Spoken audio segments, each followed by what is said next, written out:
जब से मिली शरण कि मेरे पाप धुल गए, ऐसी लगी लगन, ऐसी लगी लगन, ऐसी लगी लगन कि मेरे पाप धुल गए। जब से मिली शरण कि मेरे पाप धुल गए। सादर जय जिनेंद्र। तेरा पंथ के जन्मदाता महायोगी महापुरुष आचार्य श्री भिक्षु को मेरा शत वंदन। युग चिंतक युग प्रहरी जिनमें है हमारी आस्था गहरी, ऐसे परम पूज्य आचार्य श्री महाश्रमण जी को मेरा शत वंदन। गहन चिंतन की धनी साधिका संघ महानिर्देशिका साध्वी प्रमुखा श्री जी के चरणों में मेरा शत वंदन। आज जैसे आप सभी को विदित है कि आज इस सेशन की अपनी आखिरी क्लास होने जा रही है। मुझे बहुत अधिक प्रसन्नता है जब नव तत्व की सोच बनी कि हम इस पे बोले, तब सोचे थे कि कितने लोग जुड़ेंगे नहीं जुड़ेंगे, लेकिन आप सभी ने इतना पसंद किया। इसके लिए मैं एक जने जो भी जुड़ते हैं कार्यक्रम से, इन सब का वाकई में आभार ज्ञापित करती हूँ। चलिए, सूरज जी ओसवाल जय जिनेंद्र, मनोज जी बुरड़ जय जिनेंद्र, वीणा जी गादिया जय जिनेंद्र, thank you everyone. Rajesh ji Sethia जय जिनेंद्र, मीरा जी सुराना, मम्मी भगवती देवी जय जिनेंद्र, थैंक्स ललित जी, बंसाली जी। चलिए चलते हैं। अभी भी प्रोग्राम को आप शेयर करें, जितना ज़्यादा शेयर करेंगे उतनी ज़्यादा आपकी ही निजरा होगी, क्योंकि विषय है प्रतिक्रमण। जितने भी विषय इस लॉकडाउन में हमने ये जो पर्युषण पर्व में हमने लिए हैं, वह सारे ही विषय प्योर आध्यात्मिक थे। अधिक से अधिक जानकारी आपको देने की कोशिश की। चलिए, समय वेस्ट ना करते हुए हम चलते हैं आज के सब्जेक्ट कि प्रतिक्रमण हमारे जीवन में क्यों आवश्यक है, कैसे करना चाहिए, वह कैसे फलित होते हैं, उस प्रतिक्रमण का फल हमें अच्छा कैसे प्राप्त हो सकता है। जी देखिए, प्रतिक्रमण नाम से हम सभी वाकिफ है, कोई करता हो या ना करता हो, घर में बड़े बुजुर्ग करते हैं, साधु संत तो प्रायः हर दिन ही करते हैं प्रतिक्रमण। तो प्रतिक्रमण शब्द से हम सब वाकिफ है, लेकिन हमारे जीवन में हम कैसे बदलाव कर सकते हैं वह जानेंगे। मैं आज की क्लास में प्रतिक्रमण का अर्थ नहीं बता रही हूँ। मैं जो प्रतिक्रमण के अंतर्गत इंक्लूड 6 आवश्यक है, वह 6 आवश्यक कैसे बने हैं, उससे हमें क्या क्या प्राप्त हो सकता है, उनकी हम सम्यक आराधना कैसे करें, इस क्लास में हम यह जानेंगे। और कभी मौका मिला तो अवश्य ही एक शब्द का मैं आपको बहुत अच्छे से अर्थ बता सकती हूँ। तो चलिए स्टार्ट करते हैं आज की क्लास। प्रतिक्रमण। तो प्रतिक्रमण जैन साधना का एक प्रायोगिक आध्यात्मिक अनुष्ठान है। आध्यात्मिक यानी जो धर्म से रिलेट होता है, प्रायोगिक यानी कि प्रयोग सहित किया जाता है।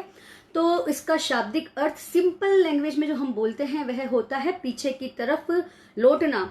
और देखिए, संसार में 2 प्रकार के मनुष्य होते हैं। एक तो वह जो हमेशा बाह्य जगत की यात्रा करने में ही व्यस्त रहते हैं। अब आप सोचेंगे बाह्य जगत की यात्रा मीन्स सिर्फ घूमना गामना नहीं, जो कि आत्मा को विस्मृत करके भौतिक आसक्तियों में, भौतिक इच्छाओं को पूरा करने में, भौतिक जीवन को बहुत उत्कृष्ट तरह से जीने में जी तोड़ मेहनत करते हैं, दिन रात मेहनत करते हैं। एक वैसे लोग होते हैं, और दूसरे वैसे होते हैं जो अंतर जगत की यात्रा करना चाहते हैं, जो कि साधना करना चाहते हैं। जिस प्रकार भूखे के लिए भोजन, प्यासे के लिए जल और रोगी के लिए दवा और जीवित रहने के लिए श्वास आवश्यक है, वैसे ही जो अंतर यात्रा यानी कि अध्यात्म की यात्रा में जो आगे बढ़ने वाले साधक हैं, उनके लिए ये षडावश्यक, जी हाँ, प्रतिक्रमण का आगम में नाम षडावश्यक आता है। कुछ देर में बताऊंगी कि हम पीछे बाद में हम क्यों इसे प्रतिक्रमण कहने लग गए थे।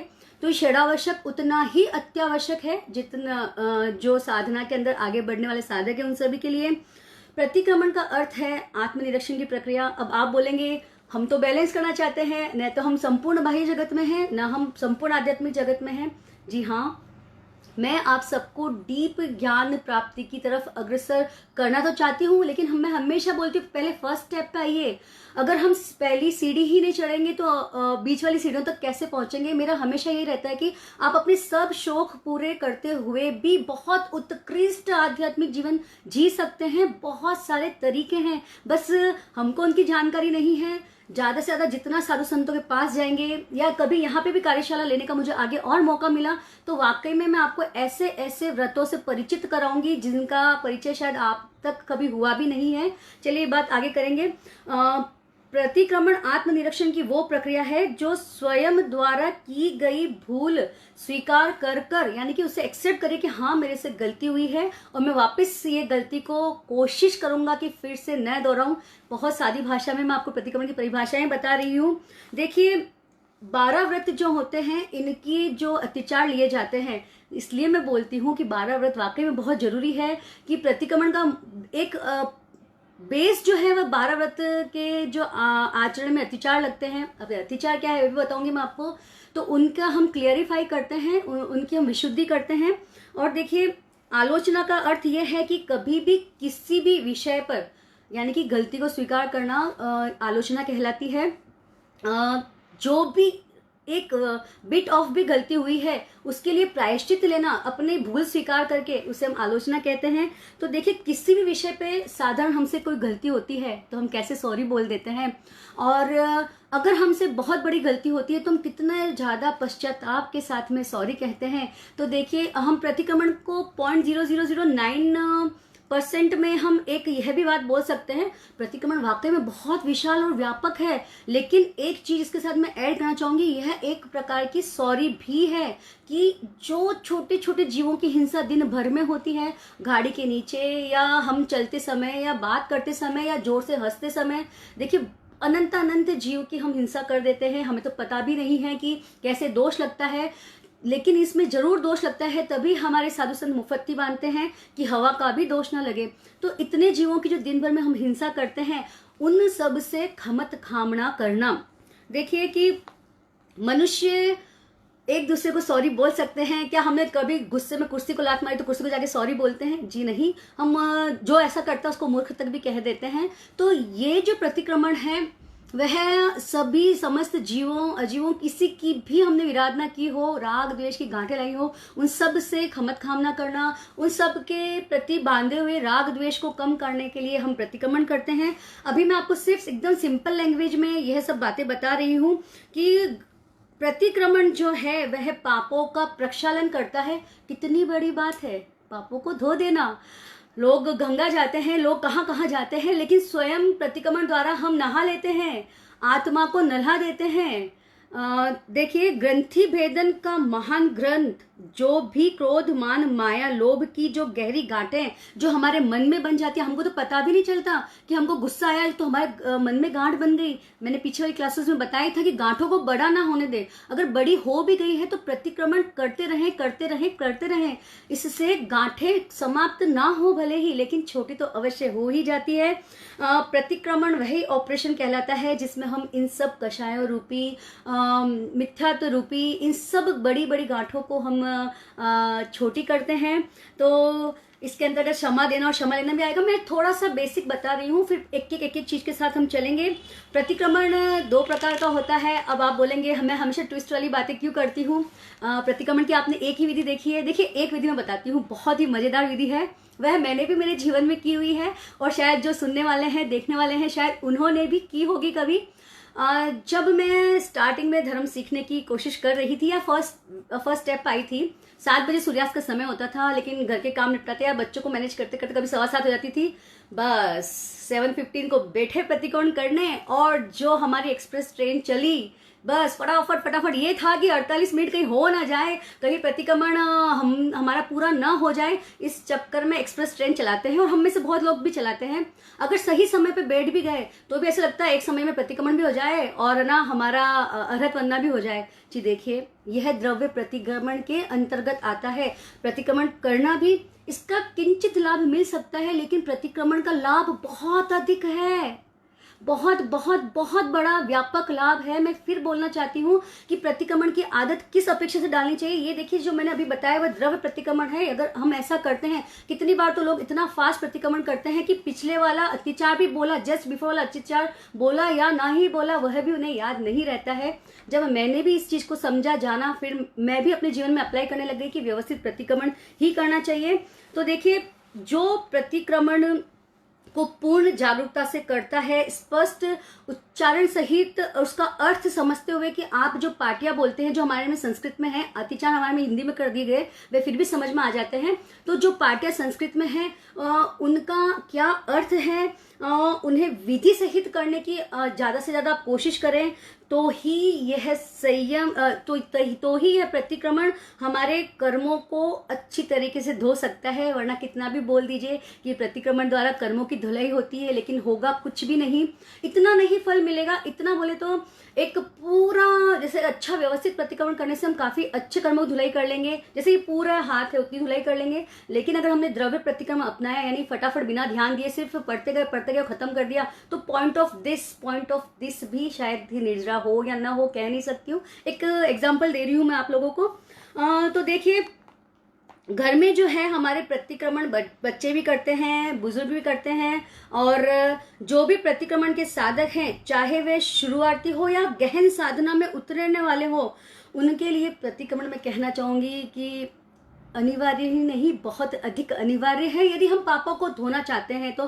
क्योंकि जाने अनजाने हम बहुत सारे बैड कर्मा को, दिन रात हम बहुत सारे कर्मों को हम अट्रैक्ट करते ही रहते हैं। देखिए, एक वाक्य में जो कि प्रतिक्रमण करते हैं उनके लिए एक लाइन, जो नहीं करते हैं वह भी आप सुन लीजिए, क्योंकि एक लाइन का अर्थ बताना चाहती हूँ सिर्फ, जिससे कि आपका कॉन्फिडेंस बढ़े कि वाकई में प्रतिक्रमण कितनी बड़ी चीज है।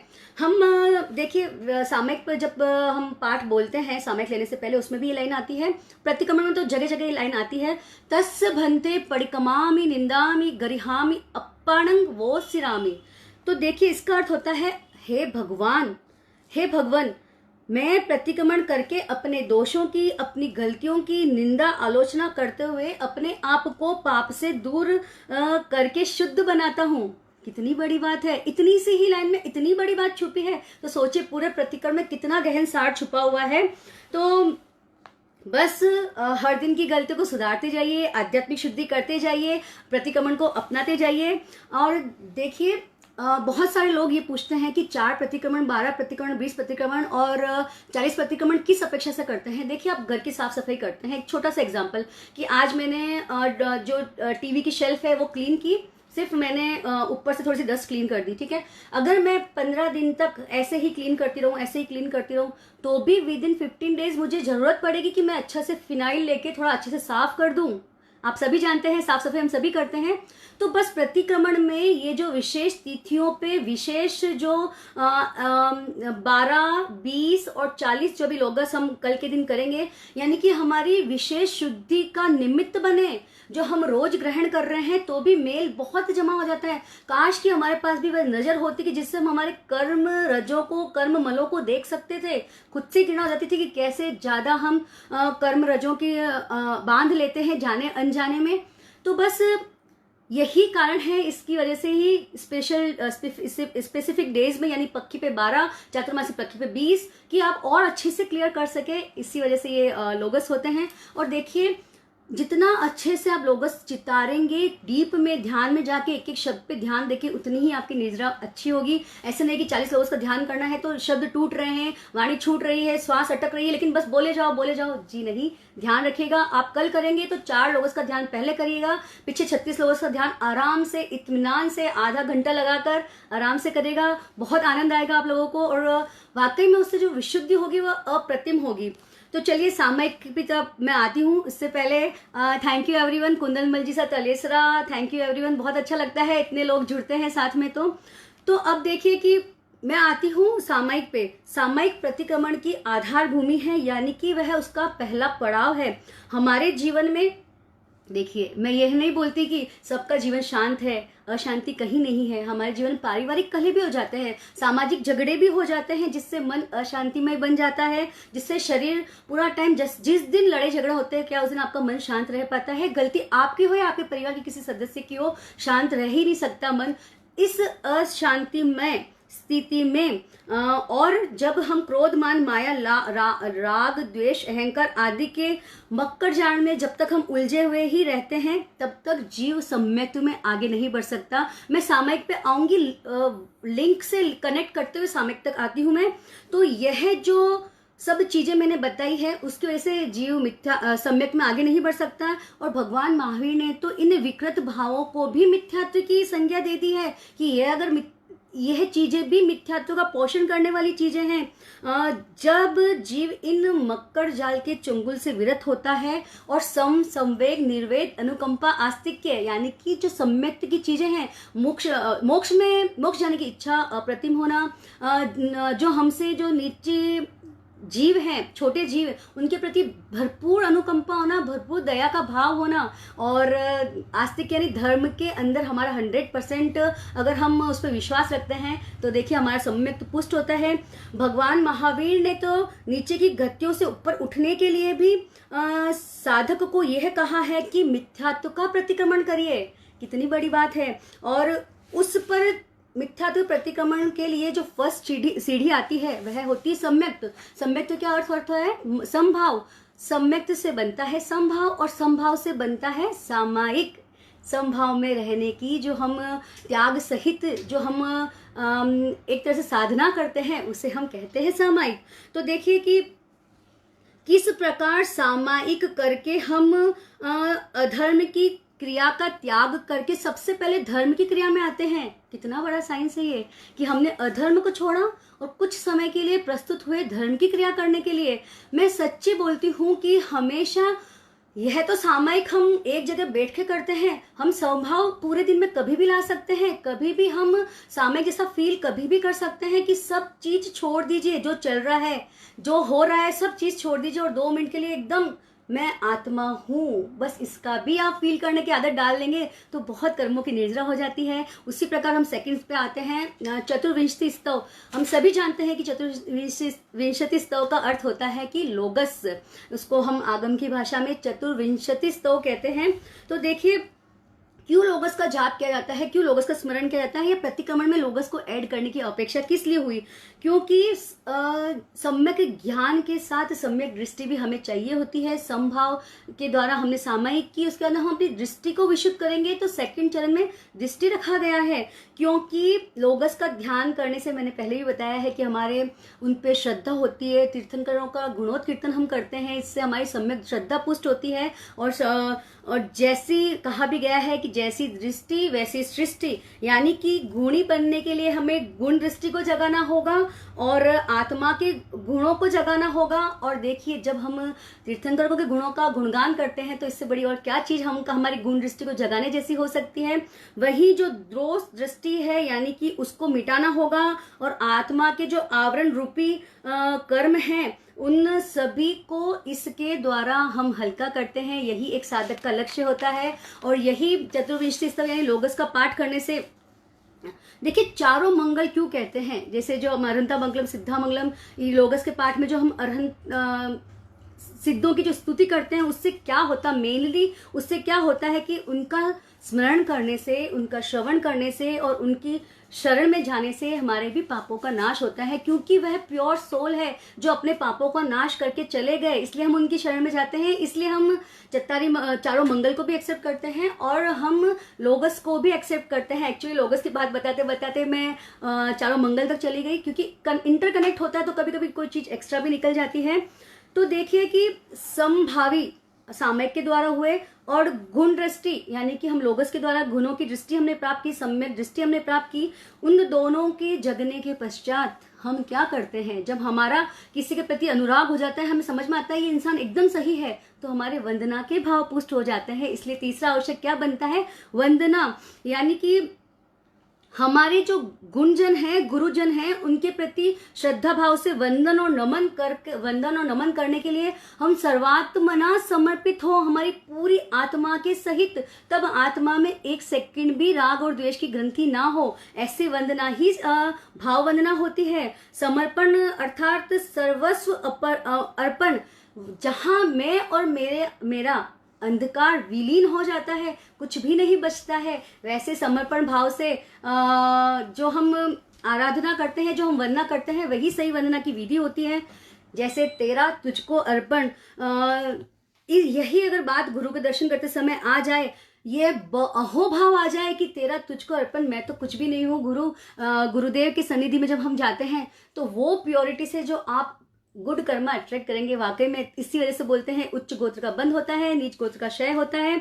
और जैसे मैंने आपको पहले भी बताई थी ये बात कि संग और संगपति को रात को सोते समय आप हमेशा उनकी सुख साता पूछें।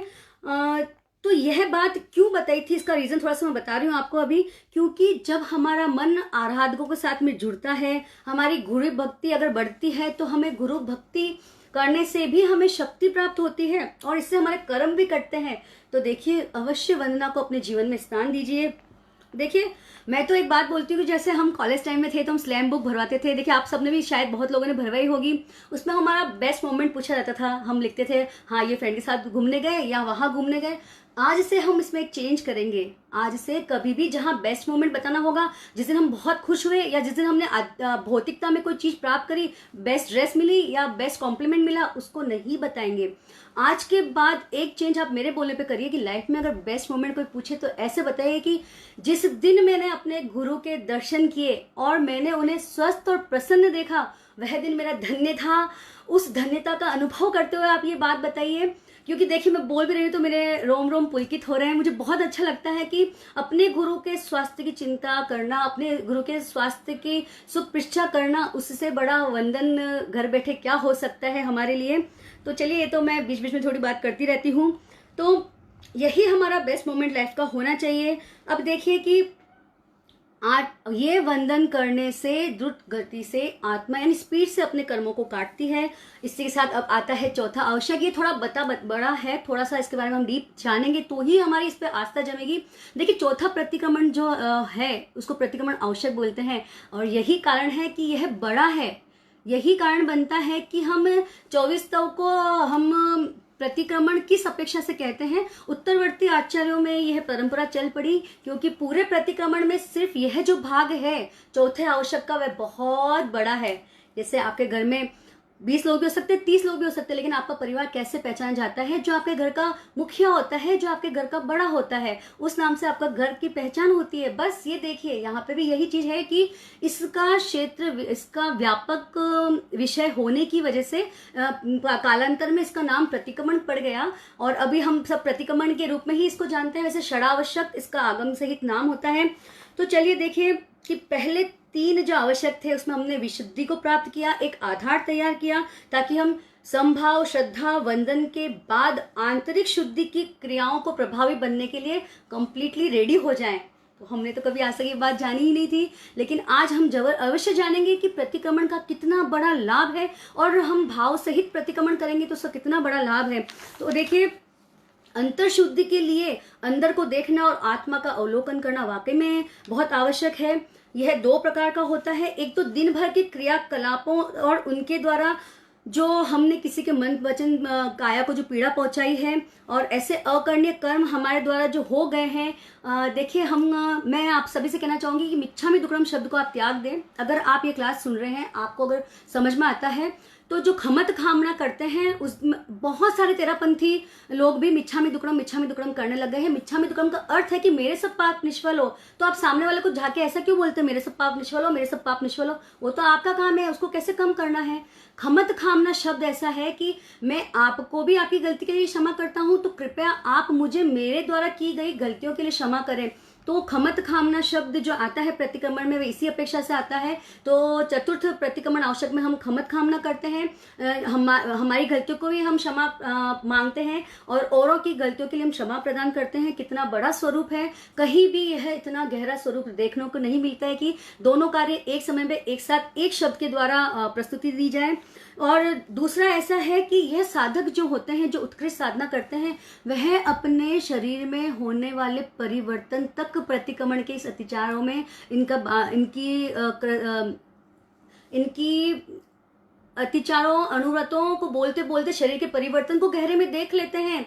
हमारे बॉडी के हर सेल में हमारी फोटोकॉपी है। यदि आप चाहते हैं कि आपकी फोटोकॉपी डिस्टर्ब ना हो, एक बार हमारी फोटोकॉपी जो हमारे सेल में है, वह फोटोकॉपी जो हमारे राग, द्वेष, कषाय से डिस्टर्ब होती है, एक बार डिस्टर्ब होती है तो देखिए, कोई लोग होते हैं कि बहुत उम्र में भी उनकी एज कम लगती है, जिसमें साधु सत्या जी तो हम पता ही नहीं कर सकते कि उनकी उम्र क्या है। पूछनी पड़ती है, मथुरा में आप कितने साल के हैं, मथुरा में आप कितने साल के हैं, क्योंकि उन्होंने इन सब चीजों को अप्लाई किया है। तो उनकी जो फोटोकॉपी है कोशिकाओं की, वो ज्यादा डिस्टर्ब नहीं होती है। है वो ज़्यादा कषाय और राग द्वेष में नहीं रहते हैं। हम ज़्यादा रहते तो हमारी फोटो कभी डिस्टर्ब होती था, उसका हमारे पूरे शरीर में परिवर्तन होता है। तो देखिए साधक उस दृष्टि से साधना करते हैं तो ये दो चीजें प्रतिक्रमण के अंदर होती है। और प्रतिक्रमण के इस सब्जेक्ट में हम शरीर की क्षणभंगुरता और आत्मा की शाश्वतता का प्रत्यक्ष फील करते हैं, क्योंकि इतने अच्छे अच्छे इसके अंदर बातें आती है कि पढ़ते पढ़ते दिमाग ही काम नहीं करता है कि कितने दोष लगा लेते हैं एक दिन में। हमने वाकई में वो पूरे दिन में हमने इतने दोष लगाए हुए हैं रहते हैं, हमें प्रतिक्रमण किए बिना ये समझ में भी नहीं आता है। तो प्रतिक्रमण का अर्थ यह हुआ, यह है जो चौथा आवश्यक है कि हमारे प्रमाद को हम दूर करें और पीछे की तरफ लौटे कि हमने जो पहले गलतियां की हुई है वह गलतियों को हम पुनः कैसे ना दोहराएं, या वह जो गलतियां की उन्हें याद करके खमत खाम ना करें, एक एक चीज का खमत खाम ना करें। प्रतिक्रमण का मूल उद्देश्य होता है पाप से हटना, जो मैंने पहले भी बताया था आपको। आज से एक बात और चालू करेंगे। आज तो बहुत सारी बातें बोलने ही वाली हूँ, क्योंकि मैं चाहती हूँ कि परिवर्तन आपके जीवन में हो। आज तक हमने स्व प्रशंसा और पर निंदा की है। बहुत सारे जीव, साध्वी श्री कल्पलता जी फरमाते हैं कि बहुत सारे जीव, कई साधक भी इस चीज में उलझ के अपने भावों को शुद्ध करे बिना ही विराधक हो गए, आराधक की अपेक्षा और नीचे की गतियों में रुड़ रहे हैं। ये अक्षर से है, सही बात है। तो आज से हम क्या चालू करेंगे? आज से हम चालू करेंगे स्वयं निंदा, खुद से घृणा करेंगे, खुद के पापों से घृणा करेंगे कि धिक्कार है मेरी आत्मा को जो इतने पाप मेरे से करवाती है। यह भी बहुत बड़ा कर्म निर्जरा का माध्यम है। और पर प्रशंसा की आदत डालेंगे, दूसरों की आदत डालेंगे, स्वयं की, स्वयं के परिवार की तो हम बहुत प्रशंसा करते हैं। अब से हम आदत डालेंगे पर प्रशंसा की कि दूसरों का गुणानुवाद करना। आचार्य श्री फरमाते थे, तो आचार्य श्री तुलसी फरमाते थे कि गुणानुवाद करना भी बहुत बड़ा गुण है। हर कोई जल्दी से दूसरों की प्रशंसा नहीं कर सकता। तो चलिए, जो यह प्रतिक्रमण है उसमें हम बेसिकली जो जानते हैं वह श्रावक के 12 व्रत हैं, उनके अतिचार है। अब मैं आती हूँ कि ये अनुव्रत क्या होते हैं, अतिचार क्या होते हैं। देखिए, हम श्रावक, भगवान महावीर के जो श्रावकों की संख्या आती है, 2 सेकंड में अपनी बात पे आ रही हूँ, वह आती है 1,59,000 श्रावक की संख्या होती है। वही श्राविकाओं की 3,18,000 की इनकी संख्या आती है। आप तो बोलेंगे कि तीर्थंकर तो इतने महान होते हैं, उनके तो करोड़ों करोड़ों अनुयायी होते हैं, फिर श्रावकों की संख्या इतनी कम क्यों? हम पढ़ते हमेशा है, लेकिन हमने कभी कॉन्सेंट्रेट नहीं किया कि क्यों इतनी ही कम संख्या है। इतनी तो हमारे गुरुदेव के अनुयायी हो जाते हैं, तेरापंथी समाज के भी किए जाए तो 5 लाख से ऊपर। देखिए, ये उनकी संख्या है जो 12 व्रत धारक थे, जो 12 व्रत। देखिए, समय होता चला जा रहा है, तो प्लीज आप ओम आरम के द्वारा, थोड़ा सा मेरा 15 मिनट का और टॉपिक बचा है, ज्यादा लंबा नहीं करूंगी, लेकिन पूरा करना जरूरी है। तो ओम आरम के द्वारा, ओके, नौरत्न जी, दुग्गड़, रेखा जी, ठीक है, मैं कंटिन्यू करती हूँ सब्जेक्ट को। सबका धन्यवाद। और अभी भी आप लाइक और शेयर करें। पद्मा जी मलेचा, थैंक यू। सुनील जी मेहता, धन्यवाद। किरण जी डागलिया, धन्यवाद। तो चलिए, ये देखिए कि जो मैं बता रही थी 12 व्रत तक आ रही थी कि भगवान महावीर के श्रावक श्राविकाओं की संख्या भी 12 व्रत के आधार पर दी गई है। तो मैं तो यह चाहती हूँ कि आचार्य महाश्रमण जी के जितने भी शिष्य हैं या जितने भी अनुयायी हैं, क्यों ना हम भी सब श्रावक श्राविका बन जाएं। 12 व्रत स्वीकार कर लीजिए, आप भी कंप्लीट श्रावक श्राविका बन जाएंगे। तो प्रोसेस चालू कर दीजिए आज से ही। तो बस यही है कि हर 12 व्रत के अलग अलग नाम है, पूरे नाम की हम व्याख्या नहीं करूंगी, बुक के अंदर दिए हुए हैं, उनके अतिचार दिए हुए हैं। लेकिन बस एक चीज आज सिर्फ मैं सत्य अनुव्रत को लेकर मैं पूरी बात करना चाहूंगी। दूसरा व्रत है, ताकि आपको समझ में आए अनुव्रत क्या रहता है, अतिचार क्या रहता है, उसका फल क्या रहता है। तो हम डरे, हम बचे इन सब चीजों को करने से, इन सब क्रियाओं को करने से, और अपने आप को ज्यादा, अपनी आत्मा का पुरुषार्थ लगे इन सब व्रतों को पालने में। तो देखिए, सत्य अनुव्रत जो दिया जाता है, जो हम पढ़ते हैं बुक के अंदर, वह ऐसा होता है कि वर वधु संबंधी झूठ बोलना, ठीक है, हम जो चितारते हैं तो वह झूठ बोलने का हम त्याग करते हैं, बड़े झूठ का हम त्याग करते हैं जिनके अनुव्रत है। देखिए, अभी साधु सत्य जी को साइड में रख दीजिए, क्योंकि उनका तो हर चीज का पॉइंट ऑफ भी वो सेवन नहीं कर सकते झूठ का, तो उनका पूरा त्याग रहता है। लेकिन जो हम श्रावक श्राविका हैं, वर वधु, ये अनुव्रत बता रही हूँ, 5 भेद अनुव्रत के हैं। वर वधु संबंधी झूठ बोलना, यानी सगाई संबंध कराते समय झूठ बोल के किसी के साथ सगाई करा देना ये बहुत बड़ा पाप है। गवालिक यानी कि जब भगवान महावीर थे तब ये पशु संबंधी लेन देन ज़्यादा होता था, तो उनको लेकर झूठ बोलना और अपनी गाय किसी को दे देना वह इसके अंतर्गत आता था। भूमि अलिक यानी भूमि संबंधी झूठ बोलना। आजकल हम जो ये प्रॉपर्टी का बिजनेस करते हैं, बिल्डिंग का बिजनेस करते हैं, जो बिल्डर्स हम सब वो सभी इस बात से वाकिफ है कि कैसे झूठ बोलना पड़ता है, कैसे पेपर्स बनाने पड़ते हैं। लेकिन जहां तक हो बच्चे इन चीजों से, जो चीज सही है वह भी करके हम हमारी कमाई कर सकते हैं। यहाँ भले हम अच्छा कमा लेंगे लेकिन कहाँ लेके जाएंगे? आत्मा को पापों की गठरी से भारी करके हम कहाँ पैदा होंगे? और देखिए न्यायसापहार यानी किसी की कीमती चीज लेकर समय पर लौटाने की जगह उनको नहीं लौटा के खुद के पास रखना और झूठ बोल देना कि ये चीज तो मेरे पास है ही नहीं, वह भी अनुव्रत के अंदर आता है कि इतना बड़ा पाप हम नहीं करेंगे। कूट साक्षी झूठ गवाही देना यानी कि सही व्यक्ति को गलत साबित करके उसके बारे में झूठी भ्रांतियां फैला के झूठी बातें करके इतना बड़ा झूठ हम नहीं करेंगे। ये 5 अनुव्रत होते हैं। और जब अतिचार की बारी आती है तो देखिए अतिचार ज्ञातव्य है। वह अतिचार क्यों बोला जाता है? वह अचानक से हो जाता है हमारे से, या शंका कि हाँ मैंने सत्य अनुव्रत तो लिया हुआ है, ये चीज करूं या नहीं करूं। यह शंका के द्वारा जो चीजें होती है अनजाने में और शंका सहित जो चीजें होती है उसे हम अतिचार कहते हैं। और अनाचार यानी जो अभी मैंने अनुरोध बताया था वो जानबूझ के पूरा ही तोड़ देना, उसे हम अनाचार कहते हैं। थोड़ी थोड़ी बातें हैं तो समझिए साथ में। तो यह जो अतिचार होता है, देखिए जैसे कि मैं अब नाम नहीं पढ़ूंगी, नाम बहुत बड़े बड़े हैं। तो देखिए बिना सोचे समझे अकस्मात किसी पे आरोप लगा देना, हंसी मजाक में झूठ बोल देना और इतना बड़ा झूठ जैसे जो सच लगे, किसी के जाली हस्ताक्षर कर देना, किसी के नकली दस्तावेज तैयार करके दे देना। वाकई में हमें इन सबसे बचना चाहिए। और शक के आधार पर किसी पे आरोप लगा देना और गुस्से में आकर जिसने आपको गुप्त बातें बताई है वो गुस्से में आकर उसकी बातें खोल देना। प्लीज बचिए इन सब चीजों से, ये अतिचार के अंदर आती है। लेकिन इनको भी हमको फॉलो नहीं करना है, इसलिए बता रही हूँ। और यही झूठ का फल हम कैसे प्राप्त करते हैं आज थोड़ा सा जानेंगे हम, कि अगर हमने इन क्रियाओं को यहाँ नहीं छोड़ा, इन क्रियाओं के सहित ही अपना जीवन बिताया, तो देखिए हम मरकर बिना आवाज वाले यानी गूंगे पैदा होते हैं, कटुभाषी पैदा होते हैं। इवन तोतला भी जीव इसी वजह से ही होता है।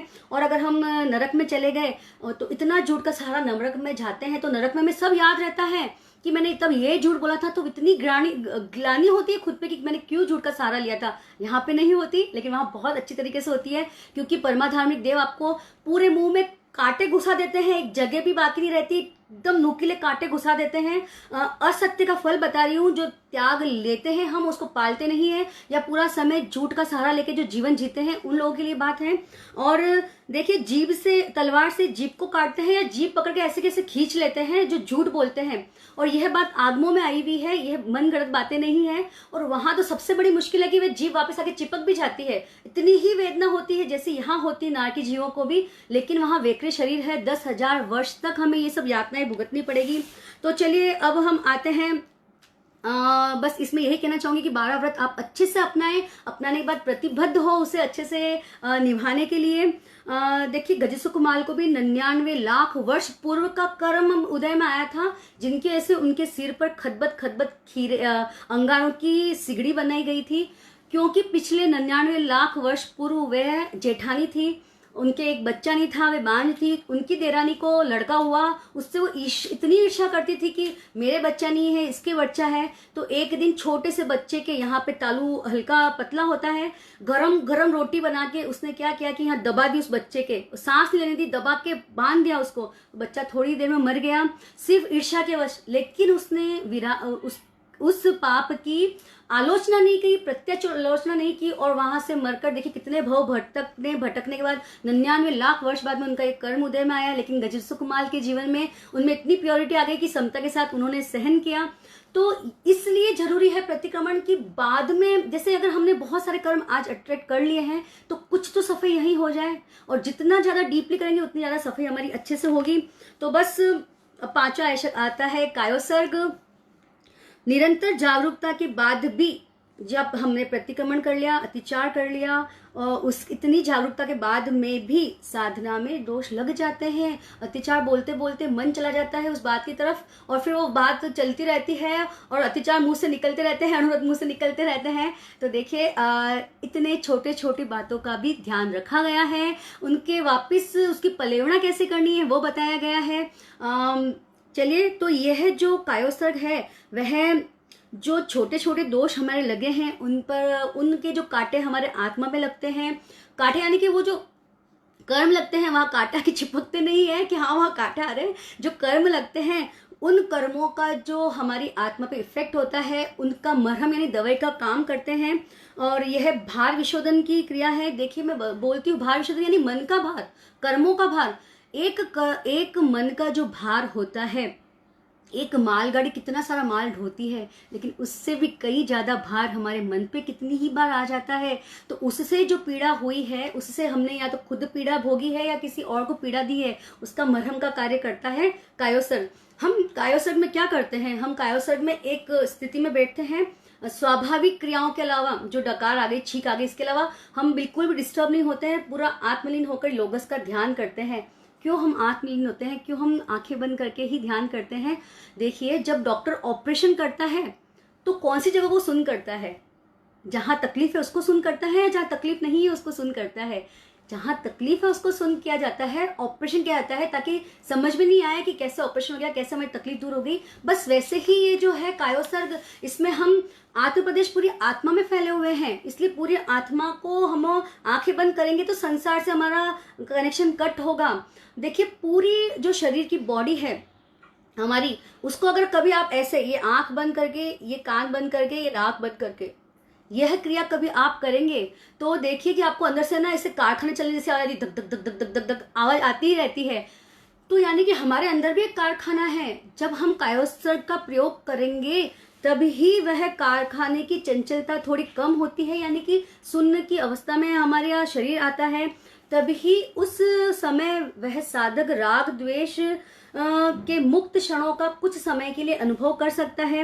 अब देखिए कायोसर्ग की बात सिर्फ हम ही नहीं कहते हैं, साइंस भी ये कहता है कि स्विट्जरलैंड के प्रसिद्ध शरीर वैज्ञानिक डॉक्टर वॉल्टर ने इस प्रणाली को, जिसे बोलते हैं ट्रोपोट्रॉफिक, आप गूगल सर्च कर लीजिए, ट्रोपोट्रॉफिक प्रणाली कहते हैं, यही प्रक्रिया शिथिलकरण की है, कायोसर्ग की है। इससे व्यक्ति को सुझाव देखकर उसके जो विजातीय तत्व हम उसे बोलते हैं, जो हम हमारे नेचर में रखना नहीं चाहते हैं फिर भी हमारे नेचर में बने हुए हैं, जिन्हें हम पाप बंध का कारण मानते हैं, उनमें हम चेंज कर सकते हैं। यानी कि हमें गुस्सा बहुत आता है तो उसे कम कर सकते हैं, बहुत घमंड है कि हमारे साथ कोई नहीं है तो उसे भी हम कम कर सकते हैं। तो देखिए साइंस भी अप्रूव करता है कि हमारे बॉडी में ऐसी एक प्रणाली है जो हमारे को तनाव मुक्त बनाती है। तो देखिए आचार्य श्री महाप्रज्ञ जी ने तो कितने वर्षों की तपस्या इसी के लिए की है कि वो प्रणाली निकाल सके, तो उसका और एडवांस रूप हमें प्रदान किया है। सिर्फ कायोसर्ग ही नहीं, कायोसर्ग तो फर्स्ट प्रक्रिया है, प्रेक्षा ध्यान में प्रदान किया है, वह बहुत अलग बात है। यह भी मैं आपको बहुत अच्छे से डीप में प्रेक्षा ध्यान की एक एक बात बता सकती हूँ, लेकिन आज सब्जेक्ट है प्रतिक्रमण का। तो देखिए आवश्यक के चरम बिंदु पर पहुंचने के पश्चात अब आप बोलेंगे कि बस हो गया ना इतना कुछ कर लिया आत्मा के लिए, लेकिन बस एक चीज और बाकी है, प्रत्याख्यान। क्योंकि कायोसर्ग के चरम बिंदु पर पहुंचने के पश्चात जब साधक पुनः अपनी सहज स्थिति में आता है तब प्रतिक्रमण के छठे आवश्यक प्रत्याख्यान किया जाता है और उसे सुमेरु का स्थान प्राप्त है। कोई छोटी सी चीज नहीं, हम तो सोचते चलो प्रत्याख्यान करना फटाफट एक चीज का त्याग कर लो, चलो चलो हो गया, ऐसा नहीं है। इसका बहुत डीप साइंस है। प्रत्याख्यान को पूरे प्रतिक्रमण में समेरु का स्थान है। जब हम माला फेरते तो हम समेरु को लांघते नहीं है, इतना ध्यान रखते हैं। तो देखिए प्रत्याख्यान को समेरु का स्थान मिला है, यानी कि व्यक्ति अपने अतीत को भूलकर वर्तमान को संभाल लिया हमने कायोसर्ग तक, फिर पुनः हम भविष्य के लिए संकल्पबद्ध होते हैं। इसके लिए हम प्रत्याख्यान करते हैं कि मैं ये चीज छोड़ता हूं तो इसलिए छोड़ता हूं कि मुझे स्मृति रहे कि कल मुझे पापों का इतना आवरण नहीं लाना है, कल मुझे अपने पापों को कम करना है। दैनिक सजगता ही जरूरी है, दैनिक क्या हर समय की सजगता जरूरी है। संपूर्ण विश्व में देखिए पदार्थ जगत ने अपने पैर बहुत फैला लिए हैं। बहुत लोग भौतिकता की चकाचौंध से उनकी आंखें पूरी बंद हो जाती है, उनको लगता है यही जीवन है, बस अच्छा खाने को मिले, अच्छा पहनने को मिले, अच्छा घूमने को मिले। हमने हमारी आंखें बंद कर दी है। कि धर्म की प्रक्रिया कितनी आवश्यक है। देखिए, जिस दिन आपकी करोड़ों की डील होती है, क्या उस दिन आप दूसरी चीजों में फंसते हैं, अपना व्हाट्सएप ज्यादा खोलते हैं, फेसबुक ज्यादा खोलते हैं? जी नहीं, आप उस दिन एक एक सेकंड, एक एक पल अपने काम पे ध्यान देते हैं कि बस ये डील हो जाए, बहुत अच्छा हो जाएगा।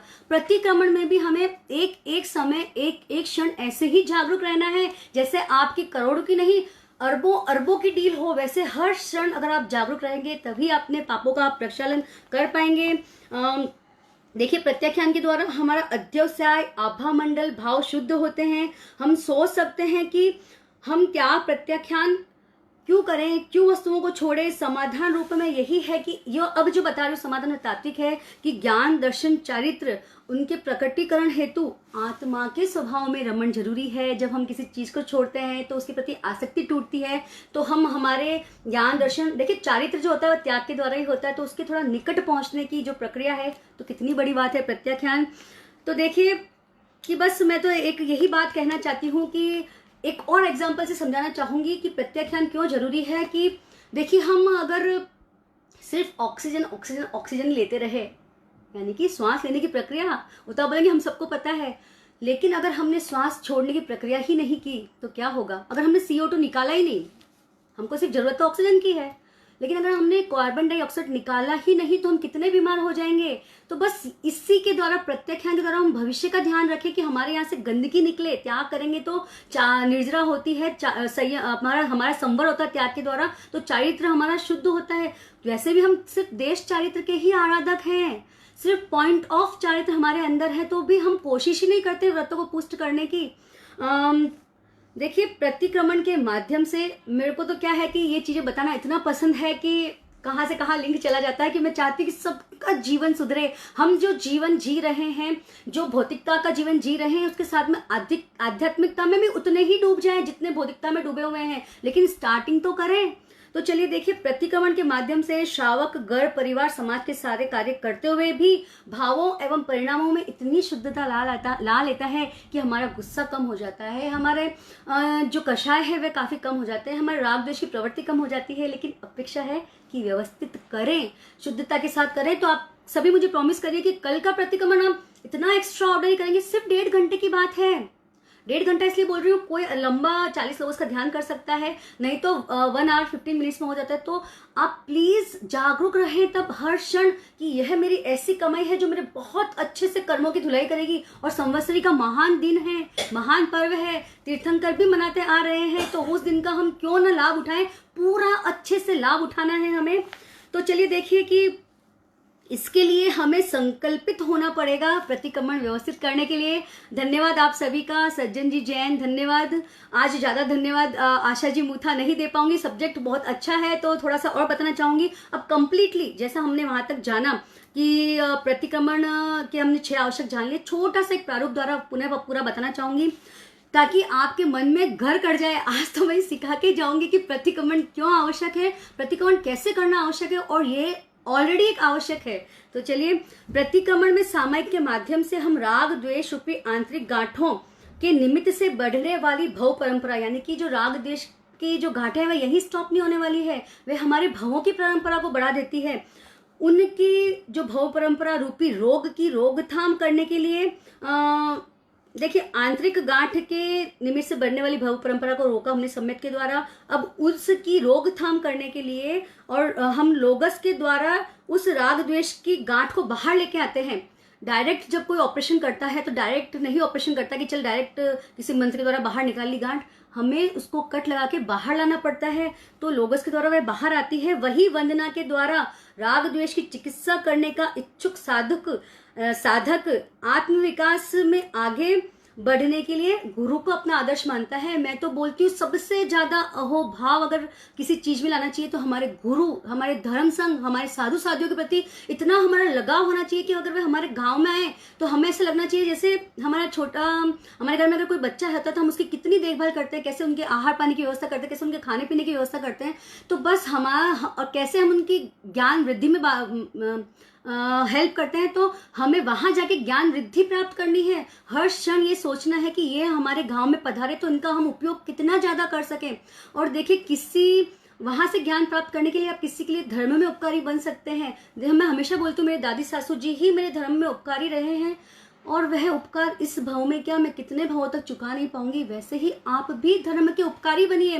किसी को थोड़ा सा त्याग करा दीजिए, त्याग की समझ दिला दीजिए। सिर्फ बलपूर्वक त्याग नहीं कराना है कि तेरे को चॉकलेट दूंगा, ये त्याग तेरे को करना ही पड़ेगा। जी नहीं, हृदय परिवर्तन। आपका बच्चा खुद बोले मम्मी प्लीज आज आपने कोई त्याग ही नहीं कराया, ऐसी आदत डालिए अपने अंदर और धर्म के उपकारी बनिए। चलिए लिंक कहीं से कहीं चला जाता है।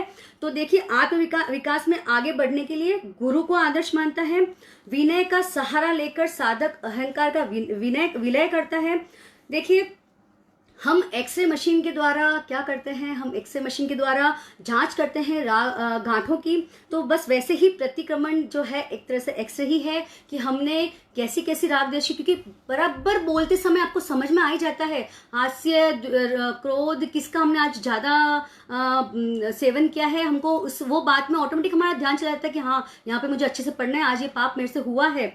तो देखिए एक्सरे मशीन के रूप में प्रतिक्रमण है और बुरी प्रवृत्तियों की आलोचना करता हुआ पुनः सेवन करने हेतु इसमें जीव संकल्पित होता है। तो कायोसर्ग जो है आत्मा पर लगे हुए राग द्वेष के जो कांटे हैं उनकी शल्य क्रिया है। शल्य क्रिया के बाद में देखिए एक बार जब ऑपरेशन हो जाता है तो उसके बाद में क्या होता है कि डायरेक्ट आपको घर भेज दिया जाता है। जी नहीं, आपको इंजेक्शंस दिए जाते हैं कि यह इंजेक्शन लगाइए तो आपकी स्पीडी रिकवरी होगी। तो बस उसी के प्रकार है प्रत्याख्यान त्याग, कि जिसके द्वारा हमें ध्यान रहे कि हमने इतना सब कुछ किया है तो बस ये त्याग इसलिए कर रही हूँ कि वापस कल वह भूल का पुनरावर्तन ना हो। और आज तक हमने प्रत्याख्यान यही सोचा है कि चलो एक त्याग जरूरी है तो त्याग कर लेते हैं। जी नहीं, हर चीज का विज्ञान जानने की कोशिश करिए कि ये है तो ये क्यों है।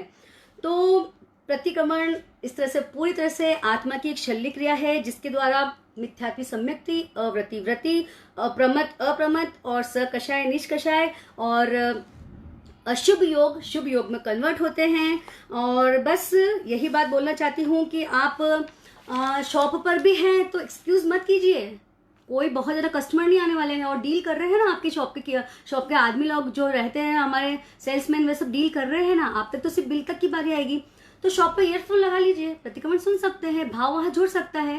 देखिए प्रकार बहुत सारे हैं तो हमारे पास प्रकार को नहीं अपनाने के तरीके तो और करोड़ों हैं, अरबों हैं, लेकिन अपनाइए प्रतिक्रमण को अपने जीवन में। प्रतिक्रमण का बहुत उच्च स्थान रखिए जिससे कि हम पापों को धोने की प्रक्रिया कर सकते हैं। और देखिए मुझे बहुत खुशी होती है कि प्रोग्राम के बाद में बहुत सारे मुझे मैसेज आते हैं। तो कल एक लेडी ने मुझे पूछा कि आपने परमाणु के बारे में तो बताना भूल ही गए। सॉरी, वाकई में मैंने परमाणु के बारे में बताना भूल गई थी। तो एक चीज मैं बताना चाहूंगी कि जो मैंने पेपर बताया था उसका जो सबसे छोटा पार्टिकल बताया था प्रदेश था। तो बस ये प्रदेश का अलग हो जाना उस वस्तु से, अगर इसके साथ में है तो प्रदेश है और ये अलग हो गया, ये टुकड़ा देखिए मेरे हाथ में ये टुकड़ा है, ये टुकड़ा अलग हो गया यानी कि वह परमाणु हो गया। और परमाणु ही गलन मिलन का स्वभाव कर सकता है, प्रदेश जब अलग ही नहीं हुआ तो वह क्या करेगा। तो यह परमाणु अलग से पुनः जुड़ेगा, अनंत अगणाओं के साथ जुड़ सकता है, अनंत परमाणु मिलकर पुद्गल स्कंद बनाते हैं। तो थैंक यू वेरी मच जिन्होंने मुझे याद दिलाया है। और देखिए पोषद अधिक से अधिक करिए। ज्ञान किरण में पोषद की पूरी विधि लिखी हुई है, इसमें 2 बार आपको पलेवना करनी पड़ेगी। परसों के दिन की पलेवना प्रतिक्रमण होने के पश्चात करनी होती है। और देखिए कि पोषण जब आप करें तब आप सोना चांदी कुछ भी ना पहने, सारे आभूषण निकाल दें, सिर्फ आध्यात्मिक क्रिया जो साधु संत आध्यात्मिक क्रिया करते हैं पूरा समय अपना ध्यान अध्यात्म में लगाएं। और भी जो आपके वहाँ उपासक है जो अस्परी पोषक करते आ रहे हैं उनसे आप पूरी जानकारी प्राप्त कर लीजिए कि पूरी अभी डिटेल में आपको दे नहीं पाऊंगी, लेकिन वंचित ना रहे कोई भी अस्परी पोषक से, क्योंकि अभी तो घर में ही रहना है, कहीं जाना नहीं, कहीं आना नहीं, थोड़ी व्यवस्था कर लीजिए। और देखिए कि कुछ चीज 1 मिनट और बतानी मुझे झमीकंद के बारे में बहुत लोगों ने मुझे पूछा, तो सिर्फ 1 ही मिनट में झमीकंद के बारे में बताऊंगी कि देखिए झमीकंद जो होता है कैसे अनंत जीव उसमें रहते हैं। वो फर्स्ट डे का टॉपिक था। चलिए मैं हाथ पे बता दूं क्या, 1 मिनट चलिए ले लेती हूँ पेपर। देखिए झमीकंद में ऐसी श्रेणियां होती है, लाइन्स। तो ऐसी लाइन्स हम कहाँ देखते हैं, जब हम किसी शहर में जाते हैं तब मकानों की कतार होती है, वैसे ही झमीकंद में श्रेणियां होती हैं। अब ये जो समझिए मकानों की कतार है, तो अभी इसमें फ्लैट्स लगा लेते हैं हम। ये फ्लैट्स, ये लाइन्स जो है, जो आड़ी लाइन्स है वो फ्लैट्स है। तो बस ऐसे ही झमीकंद की श्रेणियां होती है, उसमें प्रतर होते हैं। अब फ्लैट्स में क्या होते हैं, सबके पर्सनल खुद के फ्लैट्स होते हैं, यानी कोठरियां समझ लीजिए, खुद की कोठरियां रहती है। तो वैसे ही इसमें गोलक रहते हैं। ये जो श्रेणियां मैंने बताई है, श्रेणी के बाद प्रतर आ गए, प्रतर में गोले बने होते हैं, राउंड्स बने होते हैं। उन राउंड्स के अंदर अनंत शरीर है, मीन्स राउंड्स में शरीर हो गए। जैसे फ्लैट के अंदर लोग रहते हैं, वैसे ही जो गोलक है उसमें अनंत शरीर रहते हैं। और अनंत शरीर में सुई टीके जितनी नोक में अनंत जीव रहते हैं, अनंत जीव रहते हैं, जैसे कि कमरों में मनुष्य रहते हैं। तो देखिए, बहुत छोटे से बातों में बताया है। अब जो सबसे बड़ा काम आपको करना है, अगर किंचित भी ये क्लास आपको पसंद आई है तो परसों खमत खामना का दिन है। एक व्यक्ति भी ऐसा ना छूटे जिससे आपने राग द्वेष बहुत ज्यादा बांधा हो, उससे आप खमत खामना ना करें। दुनिया का कोई भी एक व्यक्ति भी आपसे छूटना नहीं चाहिए। अगर आपको लगता है कि इस पर आपने राग द्वेष कर लिया, चाहे 10 साल हो गए, 15 साल हो गए, 20 साल हो गए, या चाहे कल की ही बात हो, अवश्य सबसे खमत खामना करें।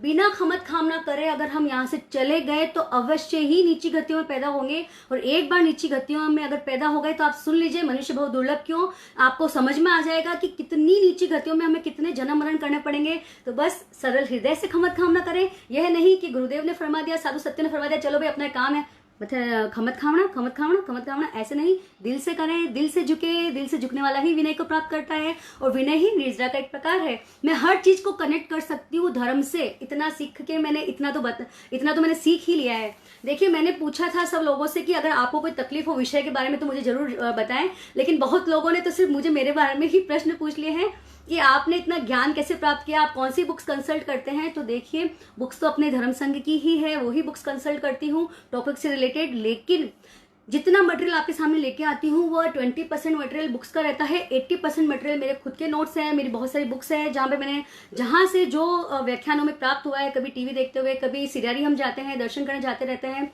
तो वहां से यहाँ पे साधु सत्या जी पधारते हैं, उनके जो दोपहर की क्लास, सवेरे की क्लास अटेंड करने की भरपूर कोशिश करती हूँ। बस वही ज्ञान है जो मैं आप तक दे पाती हूँ। इसके अलावा कभी मौका मिलेगा तो जरूर बताऊंगी कि आज के 17 साल पहले मैं तो ऐसी लड़की थी जो कभी धर्म का एक अंश भी नहीं था मेरे अंदर, और कैसे मेरे जीवन में परिवर्तन हुआ। सब कुछ मेरी दादी सासू जी की, गुरुदेव की कृपा दृष्टि है। बस देखिए, अब जो यह चीज आती है, 5 मिनट आप और मेरा साथ दे दीजिए। क्लास खत्म हो चुकी है, क्लास समाप्त हो चुकी है, लेकिन कुछ बातें मैं आप सभी दर्शकों के बारे में करना चाहूंगी। कुछ बातें मेरे को जो यहाँ तक लेके आए हैं, जिनकी भूमिकाएं हैं, उनके बारे में बताना चाहूंगी। और देखिए, कुछ मेरा थोड़ा ज्ञान का ऐसा संयोक्षम है कि मैं कविता भी लिख लेती हूँ, इंस्टेंट मुक्ता भी बना देती हूँ, तो थोड़ा कुछ मैंने लिखा है, तो आप अवश्य सुनिएगा। इस जो सप्तवर्षीय कार्यशाला में देखिए, मुझे एक बहुत नई पहचान मिली है। यह पहचान का माध्यम, जिसने भी इस कार्यक्रम को एक सेकंड के लिए भी देखा है, मैं सबको बहुत ज्यादा थैंक्स गिविंग करना चाहती हूँ कि सिर्फ आप और आपकी वजह से मुझे लोगों ने इतना सुना है या पसंद कर रहे हैं। लोग बराबर मैसेज करते हैं, लगभग रोज के मुझे 350-400 मैसेज रहते हैं कि thank you Chesta ji, thank you Chesta ji, आप बहुत इजी से बताते हैं।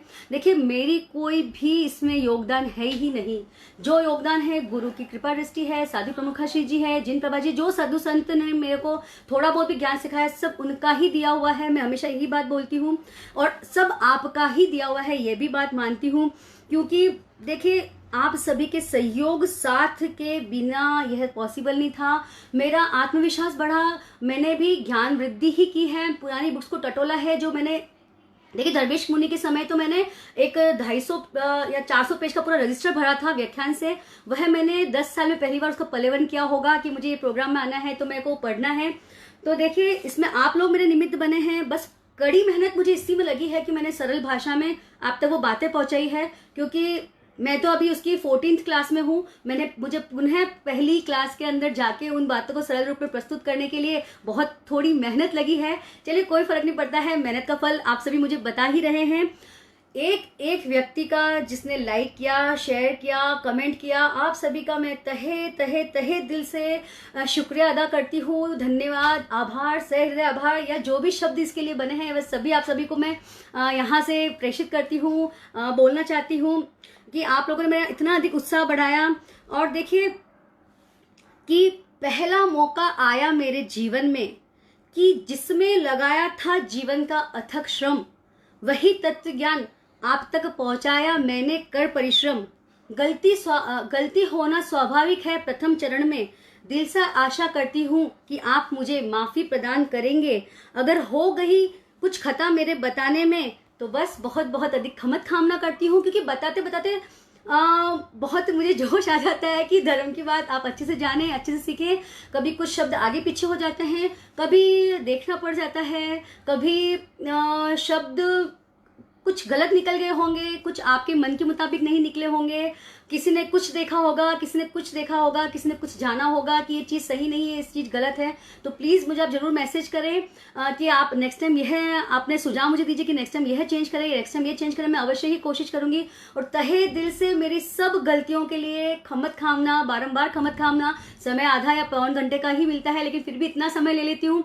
मुझे लगता है कि सब्जेक्ट को अच्छे से जानेंगे तभी हम अच्छे से जीवन में उतार पाएंगे। आधा अधूरा विषय रख के कोई मतलब नहीं है। तो कोशिश की है कि जो फर्स्ट स्टेप है इन सब सब्जेक्ट्स के, बहुत गहरा है, 9 तत्व, 6 द्रव्य, प्रतिक्रमण, लेकिन मैंने तो बहुत ही 1% आप लोगों तक उसका ज्ञान पहुंचाया है। तो बस यही बोलना चाहूंगी। पहला फोन आया मुझे श्रीमान धर्मचंद जी सा का, क्या करेंगे आप तत्व पर कार्यशाला, क्योंकि जब भी थोड़ा बहुत बात होती थी, एक्चुअली मैंने 5 टाइम्स गोल्ड मेडल लिया है जैन विद्या के एग्जाम में 3 बार, और अभी तत्व विज्ञान की जो एग्जाम दे रही हूँ उसमें 2 बार। तो इस वजह से वो मुझे पहचानते थे कि मैं तत्व ज्ञान सीखना पसंद करती हूँ। तो उन्होंने मुझे पूछा क्या करेंगे आप तत्व पर कार्यशाला। चिंतन मनन कर मैंने सहमति प्रदान की। फिर मिला राजेश जी सा और श्री भिक्षु जन्मस्थली समिति कंटालिया का मुझे और मनोज जी सा वैद्य का सहयोग। अमर रहेगा धर्म हमारा फेसबुक पेज के द्वारा मिली मुझे एक अद्भुत पहचान, जिसने बदल दिया मेरे जीवन का सारा सार। सभी दर्शकों का, श्रोताओं का बहुत बहुत हार्दिक आभार। कर लाइक और शेयर, आपने बढ़ाया इस कार्यक्रम का मान। धन्यवाद शब्द तो बहुत ही छोटा है, लेकिन मैं सोचती हूँ इससे आप समझ जाएंगे मेरे मन की बात, इससे आप समझ जाएंगे मेरे मन की बात। कुछ लिखने की कोशिश करी है, आशा करती हूँ कि आप सभी को पसंद आएगी। जी देखिए, टीम वर्क के बिना इतना काम होना पॉसिबल नहीं है। मैं तो यहाँ आके बैठ जाती हूँ और बोल देती हूँ, लेकिन जो सारी व्यवस्था करते हैं, जो सतत इसको शेयर करते हैं, मैं बाद में देखती हूँ जैसे खत्म होता है कितने लोग शेयर कर चुके होते हैं, कितने लोग कमेंट करते हैं। तो बस यही कहना चाहती हूँ कि आप वो बात को जाने जो मैंने बताई है, उसके साइंस को समझे। कभी कोई तकलीफ हो तो मुझे आप मैसेज कर दीजिए, और जरूर मैं कभी आपको जिंदगी में मौका मिला तो अपने जीवन के बारे में बताऊंगी कि कैसे मैंने कन्वर्ट किया लाइफ में, कैसे मैंने ये सब चीजें प्राप्त की है। आसान नहीं था, लेकिन फिर भी लगन लग जाती है तो फिर कुछ भी चीज मुश्किल नहीं रहती है। देखिए, एक चीज बोलना चाहूंगी कि माना विदाई विदाई नहीं, फिर भी दुनिया की रस्मों से रस्म बनी। तो यह जो आज का विदाई का जो समय है, यानी कि आज मैं आप सभी से अलविदा ले रही हूँ, लेकिन एक बार मैं आप सबसे एक वादा जरूर करके जाना चाहती हूँ कि मैं जल्दी ही वापस आपके लिए बहुत अच्छे रोचक टॉपिक लेके आऊंगी। लेकिन आप भी मुझसे ये वादा जरूर करना पड़ेगा कि जितना सहयोग आपने मुझे अभी दिया है, उतना ही सहयोग मुझे आप फिर से देंगे, मुझे आप फिर से सुनेंगे।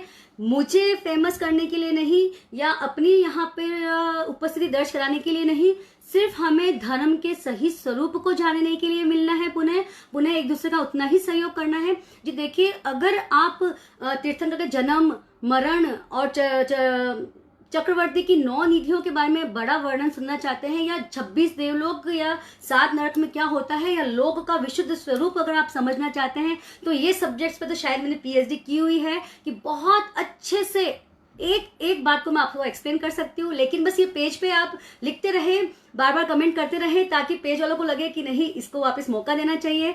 तो बस इसी आशा और विश्वास के साथ फिर जल्दी मिलेंगे, और धर्म आपके रग रग में समाये, वही धर्म उत्कृष्ट धर्म होता है। साध्वी श्री योगक्षम प्रभा जी का मेरा अभी बहुत काम पड़ा, वह यही बोलते हैं, अस्थि मज्जा यानी कि हड्डी पर जैसे रक्त जमा होता है, वैसे अगर हमारे जीवन में धर्म रम जाए चेष्टा, तो ही समझना कि हमने कुछ प्रयास किया है धर्म को समझने का। देखिए, ऐसी छोटी छोटी बातें कैसे साधु संत अपने बातों बातों में बता देते हैं। तो मैं भी यह चाहती हूँ कि इस प्रोग्राम से जितने लोग जुड़े हुए हैं, सभी के जीवन में धर्म समाये, धर्म रमाए, तो बस इसी आशा और विश्वास के साथ किरण जी डागलिया धन्यवाद, गौतम चंद जी सर समदड़िया धन्यवाद, सारे जितने फॉलोवर्स हैं, जितने लाइक करने वाले हैं, आज की क्लास को आप बाद में भी शेयर कर सकते हैं। आप शेयर करें क्योंकि कल शाम तक का समय है प्रतिक्रमण स्टार्ट होने से पहले। उससे पहले अगर हमने इस स्वरूप को समझा तो बहुत अच्छे से हम कर पाएंगे। Sunita ji Bothra thank you very much, Ruchi ji Bagadia, Sandhya ji Jain मेरी आंटी हैं। और देखिए बहुत लोगों ने, औरंगाबाद वासियों ने मुझे पर्सनल फोन करके बोला चेस्टा तुम बहुत अच्छा बता रहे हो। मेरे फ्रेंड्स, आमेट के फ्रेंड्स, ब्यावर के फ्रेंड्स, चेन्नई के फ्रेंड्स, चेन्नई का समाज तो मुझे अब अपना ही लगने लग गया है। Tirth thank you very much, Aarvi thank you very much, बहुत बहुत धन्यवाद, प्रेक्षा जी जैन, पिंकी जी डुंगरवाल, देखिए कितने नाम लेती हूँ, रामेश जी सडागा जो मंत्री हैं, थैंक यू भैया, थैंक यू वेरी मच। सबसे बड़ा धन्यवाद मेरा पेज से जुड़े सभी लोगों के प्रति। मेरे परिवार, सबसे फर्स्ट स्टेप परिवार की आती है कि देखिए मेरे सासू जी के बारे में वहाँ मैंने अभी तक कभी इतनी ज़्यादा बात नहीं की है। लक्ष्मी देवी सुराना है, दादी सासू जी तो गुजर गए हैं, लेकिन मम्मी जी ने पीछे जो धर्म को लेके सपोर्ट किया है, वाकई में मैं बोलना चाहूंगी कि एग्जाम्स के 10 दिन पहले मेरे को पूरा घर की जिम्मेदारी सबसे छुट्टी मिल जाती है कि जैसा तुम पढ़ाई करो, पूरी ध्यान दो, तभी इंसान आगे बढ़ पाता है। तो आप भी जो एग्जाम देना चाहते हैं उनको आगे बढ़ाएं। देखिए बातें तो मैं बहुत देर तक कर सकती हूँ, लेकिन बस इसी आशा विश्वास के साथ में कि आप धर्म को अपनाएंगे, शुद्ध धर्म को अपनाएंगे, 9 तत्व पर आप शुद्ध श्रद्धा रखेंगे, 6 द्रव्य का जैसा स्वरूप है उसे वैसे ही मानेंगे। तो बस इसी के साथ इस बार मैं आप सभी से अलविदा लेती हूँ, लेकिन पुनः जल्दी मिलेंगे इसी वादे के साथ में। तो चलिए तब तक अपना ध्यान रखें, अपना ख्याल रखें, जीवन में धर्म उतारते रहें। ऐसा नहीं कि वो बोलते ना हुआ संवत्सरा पारना छुट्या संतारा वारना, वैसा नहीं होना चाहिए वारना कि भाई उनका गेट बंद हो गया हमारे लिए, ऐसा नहीं होना चाहिए। जीवन में कभी भी धर्म के लिए हर दिन खुद सोचें कि हमने आज कितना धर्म जीवन में उतारने की कोशिश की है। हर दिन हर पल हम धर्म कर सकते हैं, ऐसा कोई भी पल नहीं है जिसमें हम धर्म नहीं कर सकते हैं। आवश्यकता है हमको स्वयं को जागने की, तो स्वयं जगिए, दूसरों को जगाइए, दूसरों के त्याग में निमित्त बनिए। मैं तो हमेशा यही कहती हूँ। चलिए फिर मिलेंगे, तब तक के लिए अपना ख्याल रखें, ध्यान रखें। शुभ रात्रि, शुभ जीवन, आपका जीवन मंगलमय हो। ओम अरहम, जय जिनेन्द्र।